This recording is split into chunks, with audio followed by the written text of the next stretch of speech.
welcome to the Optimized Equine podcast. Recently, I posted a video talking about my experience attending 5-Star Week at Thermal. You can check out that video for a little more explanation, but basically it is a high-level hunter-jumper show that takes place in Southern California. That was the 4th of 10 weeks of competition that they have there for the desert circuit. In fact, I am about to be leaving town to head out to week 10, which I'm super excited about. But today I wanted to elaborate a little bit on my experience and talk about a few of the things from that short video in a little bit more detail. Attending this show and watching through my current lens was very interesting. I did notice some common areas where there was definitely room for optimization even at very high levels, but I do first want to make it very clear that I'm not here talking about this to look down on anybody, point any fingers, or try to make the hunter-jumper sport look bad. That is not my intention at all. In fact, I must say, being there really made me think a lot about my hunter derby dreams and participating in that kind of stuff with my young horse Barnaby. That was a big goal of mine and something I was really passionate about at a time. And that's a whole other conversation about where things went and why that never happened with me and that horse. But it definitely, being there makes me love it and miss it more. It's not there to point fingers and talk about these things that I see because I want the sport to look bad. That's definitely not it. I'm talking about this stuff because I truly love it, and I know how simple and powerful this kind of stuff can be to the evolution of the sport. I'm talking about it because I know that humans and horses can be their best selves through sport. Horse sports can be enjoyable and beneficial for everyone involved, including the horse. Participating in a sport actually can enhance a horse's life, both mentally and physically, when executed with their needs in mind. It gives them a sense of purpose and the kind of stimulation that they truly need to thrive. I believe that these are the kinds of conversations that everyone needs to get comfortable having, both, in hunter jumpers and horse sports as a whole, or even, maybe I shouldn't use the term horse sports, in horse ownership as a whole. These are the kind of conversations that I think need to take place. Today I'm going to discuss a few small but very impactful ways to make our horses' lives better, because making their lives better makes our lives better. So first and foremost, slow down and try to find ways to minimize meaningless interactions. So what do I mean by a meaningless interaction? This is when something is being done to the horse, could be anything, grooming, tacking, leading, standing around, petting, trailering, whatever, anything. But there is no active dialogue taking place between the horse and the handler. At least no active dialogue that is consistent with the expectations of their training and the things that we hope for in their training. So we want to ensure that our handling in all aspects of their day promotes the same focus, responsiveness, balance, straightness, and self-carriage that we work for during training time, or at least should be working for during training time. Technically, from my perspective, there are no meaningless interactions. It's all either a positive or a negative. So if you start to look at it that way, it will start to maybe change how you think about and do certain things. I use the term meaningless interaction because there's so many people, and this is certainly not just in hunter-jumper land, this is in all of horse land, sports or not.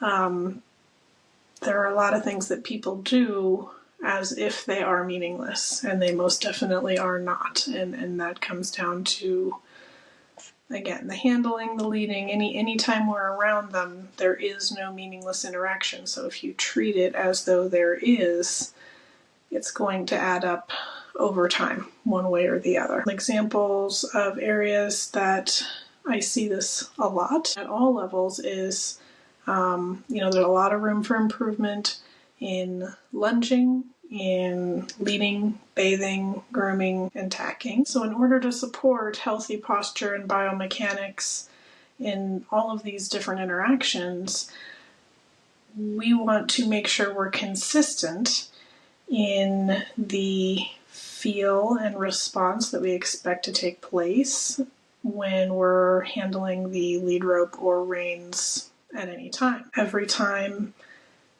that we take the slack out of a rope, or I might say every time we take a feel of a rope or a rein, we should have a dialogue going on with the horse, and that's two-sided. The horse can't have a dialogue with us if we aren't listening, so we're both responsible for that. Every time the slack is taken out of a lead rope or a rein, there should be an awareness and intention on our end, and then something should be there on the horse's end, and if there's not, it is then our responsibility to create one. Now, you can create an awareness pretty easily when you're holding on to something attached to their face, especially, but we want to create the awareness, aka get their attention back, in a way that promotes the connection and the softness, and promotes, again, those training things we think about: responsiveness, balance, straightness, self-carriage. Think about that when you get your horse's attention back. If your horse isn't paying attention, you notice that, and then you go bump them with the rope or the reins or whatever you're holding. You get their attention, yeah, but you added something negative into it, and it isn't necessary. So putting a little more thought into the feel that you have at all times, and the feel that you expect your horse to have on the other side. Anytime that we do use the rope like I described, I say rope, could be rein, whatever, this could be attached to a bridle or a halter, but if we use it in a bump, just kind of roughly get their attention back kind of way, we're adding tension to the body while we get their attention back. So let me make that clear. Attention, we're getting their attention back, but in doing so, we are creating tension, little micro tensions in the body. That's not necessary. Wouldn't it be better to get their attention back in a way that makes the body better, straighter, more athletically capable? These little micro tensions that are created by not having a very active dialogue between the horse and handler at all times add up to brace and crookedness. They make our horses more dull and less responsive, and they pretty much reinforce tuning us out, which is not what anybody wants. So we talked about making our interactions more meaningful and why we want to make them more meaningful, but how do we actually do that? Well, every horse is unique. Every horse is going to need something a little bit different to find meaning and to create that dialogue. But these are some things to consider both in and out of training time. Ask yourself, is this activity a deposit or a withdrawal in the overall account of our horse? It's really common for tiny withdrawals to go unnoticed, particularly things that happen outside of actual saddle time or training time. These little withdrawals are happening all the time, and it just goes unnoticed until it turns into something bigger. By that point, it isn't always clear where it came from, but these tiny little bits of tension that take place do add up to bigger things, and once you start to empty that account, it's easy to miss it till it's a big problem. So what do I mean by a withdrawal? Let's talk about a specific example there. One way that tiny withdrawals might be happening that go unnoticed is in grooming and tacking. Let's say your horse allows it, but they don't necessarily enjoy it. They might make faces or swish their tail, or they can't stand very still. You wouldn't say they're a safety hazard, but the horse isn't peaceful and enjoying the process either. These tiny withdrawals that are happening as your horse is wiggling around and swishing their tail and not feeling very peaceful add up to tension, brace, negative associations with riding, and sometimes escalating behavior that does become a problem. So the alternative to this scenario that creates a deposit would be scheduling the time to work on this when you don't necessarily need to be tacked up at a certain time. You take the time to notice the subtle signs of tension about grooming and tacking, and you address it rather than just carrying on with the job. You take the time to help the horse release that itty-bitty bit of tension that you noticed when they swished their tail or wiggled around or whatever it was, and you help them release this tension before moving on to the next thing. There's a number of ways to help horses release their tension in these moments. We won't get into that now because we'll be here all day, and so many horses are unique in what they need. Masterson Method is a really great resource for learning about your horse's tension, how to read it, and how to release it. Anyway, so back to our example, while you may be going slower in the beginning, soon your horse will start to enjoy this process. As tension builds, they will start to release it on their own without you having to go through a intentional process or stop what you're doing necessarily. Through this process, you will also start to discover your horse's preferences. Because you are both tuned into the specifics and tuned into each other, you will start to learn more about your horse, and your horse will absolutely notice. This dialogue starts to become enjoyable to the horse. Now they feel like they're a part of something rather than having something done to them. Over time, the grooming and tacking process will start to become enjoyable to them, and then this gives a positive effect, or that deposit I was talking about, on their mental and physical state. This makes a huge difference in their ridden performance. You just made a deposit into the account and got your horse tacked up. Isn't that what you would want to do right before a ride, not a withdrawal, right? Once this becomes a habit, you will never want to accept a withdrawal in the form of meaningless and mindless grooming and tacking again. Another way to think about all this, if you don't resonate with the bank account idea of deposits and withdrawals, you could ask yourself, does this experience soften or tighten the horse? There is no in between. It's softer or tighter. Does it add tension or release it? In that first grooming example, the job got done, but the horse would not be softer. They were definitely tighter as they have been wiggling around and swishing their tail and making faces and just not feeling good about the grooming and tacking process.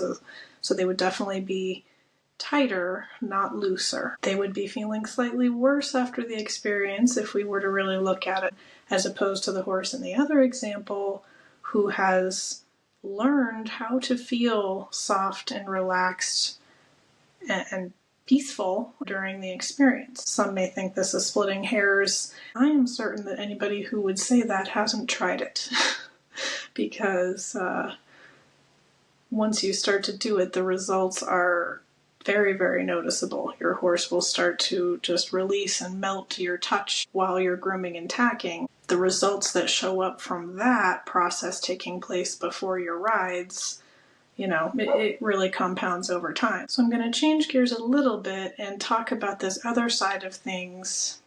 It's really all one and the same, but I think to some people it looks like something else. So this question to ask yourself is, does this activity support a resilient nervous system? Not everything is about relaxing. However, at a glance, I recognize that it does seem that way to some people. I think the reason it comes across that way sometimes is because so many horses in the world, a majority of them, need to first focus on returning to neutral. In other words, to optimize their performance, we have to balance out the low-level chronic tension and anxiety that they are experiencing. The big picture is not just about relaxing. It is about being resilient and having the ability to easily return to neutral. So after a big class, a stimulating environment, a very challenging endeavor, we want to be able to get back to a truly neutral state. Now, the neutral that I am talking about doesn't just mean they are now calmed down enough to be manageable. Neutral is about truly regulating mentally and physically in a way that supports deep relaxation, supports the horse's rest and recovery, and therefore their overall performance and longevity. Once your horse has a handle on how to regulate themselves, release tension if needed, and return to neutral kind of on their own as a habit, you will find they can perform better and better at higher and higher levels. Deeper relaxation equals higher activation. A big piece of this nervous system discussion is talking about how our aids are tied into their nervous system. So if we are using pressure-based aids, and that's, to be clear, we are not talking about forceful pressure. Pressure can be just, boop, it can barely be a touch. Pressure is just feel, you could say. At least that's how I want it to be. So when we're talking about training with pressure, I do believe in training with pressure because to me it is the clearest way to have a conversation between two bodies. We are not talking about the kind of pressure that is forceful, heavy pressure. That is the kind of thing we want to start to avoid and find new alternatives for. Often when a horse is spooky or bothered, a rider's aids end up, we'll say aids or tools or whatever, what they're using to try to get the horse back under control, is very often adding tension while trying to solve that problem. While one problem is being solved, another one is being created. If you think of this concept outside of spooky scenarios, it only makes sense to ensure that our aids that we use aren't causing low-level bracing, flinching, tightening, or causing our horse to feel defensive in response to them. A horse that can regulate its nervous system and soften mentally and physically in response to the aids will always enjoy its job more. They will always perform better, and they will most certainly last longer because they're not getting pulled on harder and harder as they tighten to those aids. Another question to ask is, does this activity support balance and straightness, or does it actually support crookedness? Some examples of activities where we see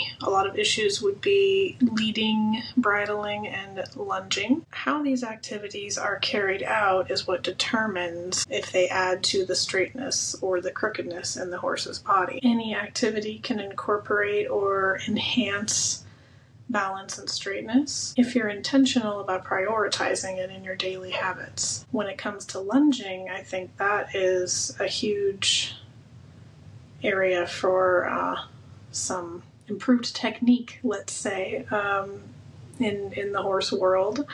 I think lunging gets a bad rap because it is so poorly done so commonly.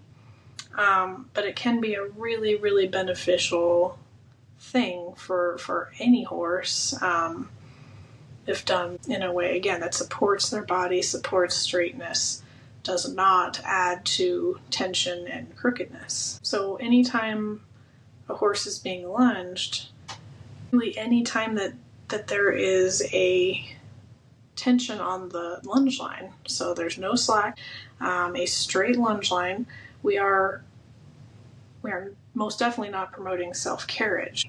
It is not the kind of motion we want to practice or encourage, and we certainly don't want to use that kind of motion to burn some steam if they're fresh, or use it to loosen or warm them up. It's just not anything that we want. What we want when lunging is to have the ability to have slack in that lunge line. Then the lunge line works the way that a rein and a bit should work. If it's not just cranked tight all the time, it can then come in and have a conversation and adjust the horse's body. If the horse is leaning on it all the way around that circle, it's not available for adjustment, that's for sure, and there's all kinds of other dysfunctional things going on. When there's no slack in the lunge line, we are creating tension in the body, not looseness. We want to encourage a loose body and a range of motion and all of that. That can't happen if there is tension on the lunge line all the way around. In order to create some slack in that lunge line, the horse has to have their own balance under control. You want to think about like the horse being on a train track. Their inside legs are on one rail, their outside legs are on another rail.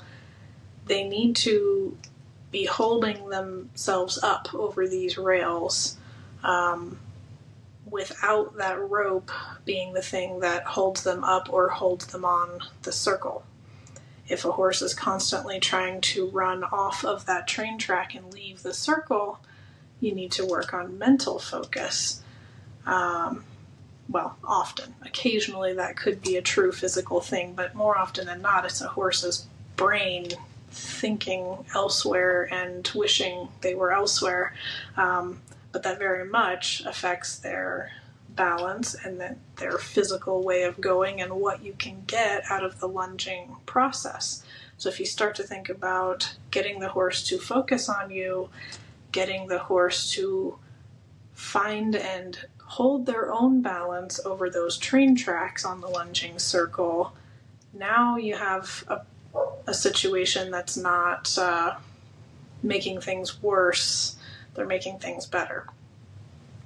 When that is common practice for your horse to be able to think of you and stay on the train tracks of a circle there around you without you holding them there with a tight rope, now that rope can come in and say, oh, could you soften this spot? Could you bend a little more here? Could you step deeper here? How about we spiral out and then spiral back in? There's endless possibilities and fantastic things we can do with their bodies. It's like doing some Pilates as a warm-up. It can't go wrong, right? But it's not available if your horse doesn't have the focus to stay on the circle and the balance to stay on the circle. So we start with those. So I think if people could learn about them, figure out how to get those tools working for them, it would open up a lot of doors and change a lot of things. Now in the leading and bridling I mentioned,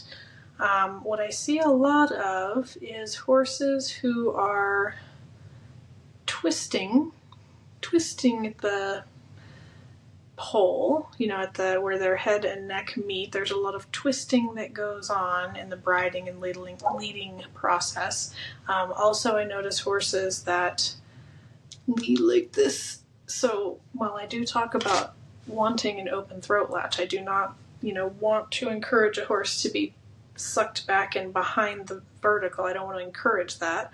But I also don't want the kind of open throat latch that is still tight in the pole, okay? So there is an open throat latch that comes from a looseness in the body and power that's coming from behind up through their spine, and then they are soft in the pole, the head is hanging like a chandelier, and they have an open throat latch. Love that. What we don't want, that we see a lot of, I think, in leading horses, is the open throat latch where it is still tied up in the pole and disconnected through the rest of the body. So there is not a motor pushing up and creating that open throat latch. It's actually a horse that's kind of generally dull, lazy, a little stuck to the ground. If you were on them, you'd say they are not in front of your leg. They are kind of stuck to the earth and not light and loose. And they have the open throat latch, but it's because they're kind of planting that foot heavy. They may not be immobile, but they're certainly not a horse that is loose and free and moving freely from behind. Now, these are all things that people talk about all the time in the riding, and I think a lot of people would say they prioritize that in their riding, but then they don't notice that most of the time their horse spends walking around with someone. They're totally disconnected. They're not moving from behind. So that's something, it's not about, don't lead out in front of them. I see people leading next to their horse and they're still walking like that. So it's more about being aware of how your horse is traveling. I don't care if you want to walk out in front of or on the side of. You choose what's appropriate for you and your horse at that time. But I think no matter where you are, you need to make sure that you're aware of how your horse is moving from behind. Are they moving freely? And do they have enough freedom and power to be straight? A lot of horses are kind of lazy, quiet, and a little bit resentful, some of them, and that causes them to be sticky and end up in this way of twisting, clenching, tightening, and just being generally crooked in the leading and the bridling process. And, by the way, that whole piece was talking about motion, but it's the same thing in bridling. So once you become aware of it in motion, you can start to be aware, is your horse clenching, tightening, resisting while you go to bridle? Or are they seeking that bit, taking the bit in willingly, and not practicing this twist, pull, all these bad habits about their head being handled as you go to bridle. Anyway, that is where I will leave it for now. There were things that I thought about while visiting that show, but I do think these are things that are really universal to anyone who has horses, whether you would consider yourself a person in horse sports or not. I think these are really important things to think about for your horse's health and happiness and longevity. I look forward to be heading back to Thermal here soon and bringing you some more information and some cool stuff from my trip. I'll talk to you soon. That's a wrap. Thank you for listening. If you can, please rate or review the show, subscribe, comment, share with a friend. We also really appreciate your participation on social media. Until next time, happy horsing.